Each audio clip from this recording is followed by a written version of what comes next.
అసలు ఎందుకు ఈ స్థలానికి ఇంత మహిమ? స్వర్ణగిరి, గిరి అంటే ఒక కొండ.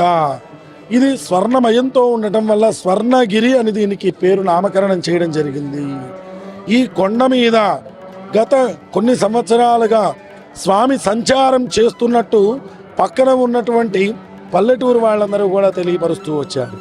అలాగే మనము ఈ దేవాలయం నిర్మాణం చేస్తున్నప్పటి నుంచి కూడా వైష్ణవ పుణ్యక్షేత్రాలైనటువంటి 108 క్షేత్రాల నుంచి తెచ్చినటువంటి తీర్థాన్ని, అలాగే అనేక నదుల నుంచి తెచ్చినటువంటి నదీ జలాలని, సముద్ర జలాలని, సాలగ్రామాలని, ఆయా క్షేత్రాలలో నిక్షిప్తమైనటువంటి మట్టిని కూడా తెచ్చి ఆ క్షేత్రం కింద పెట్టడం అనేది జరిగింది. అందువల్లే ఈ క్షేత్రానికి ఇంత వైభవం రావడం కూడా జరిగింది. అలాగే స్వామి కూడా స్వర్ణగిరి సువర్ణమయుడు.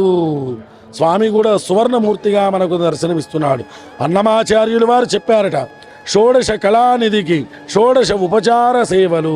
16 అడుగులు ఉన్న స్వామి, 16 కళలున్న స్వామి ప్రతినిత్యము కూడా స్వర్ణగిరి క్షేత్రంలో మన చేత 16 సేవలు చేయించుకుంటున్నారు.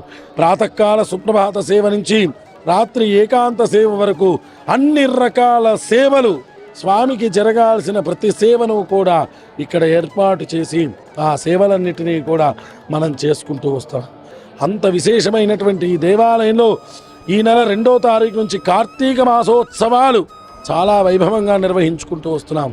ప్రతిరోజు కూడా స్వామివారికి ఆకాశ దీపారాధన, పితృదేవతలకు దారి చూపేటువంటి ఆ ధ్వజస్తంభం దగ్గర 33 కోట్ల మంది దేవతలు కొలువు తీరినటువంటి ధ్వజస్తంభం దగ్గర ఒక కుండలో దీపారాధనని వెలిగించి ప్రతిరోజు ఆకాశానికి పంపించడం.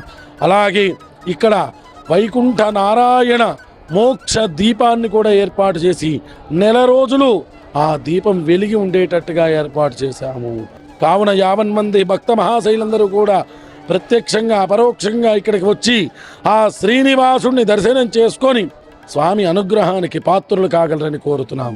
జై శ్రీమన్నారాయణ. స్వర్ణగిరి క్షేత్ర దర్శనం మహాపాపనాశనం. గోవింద.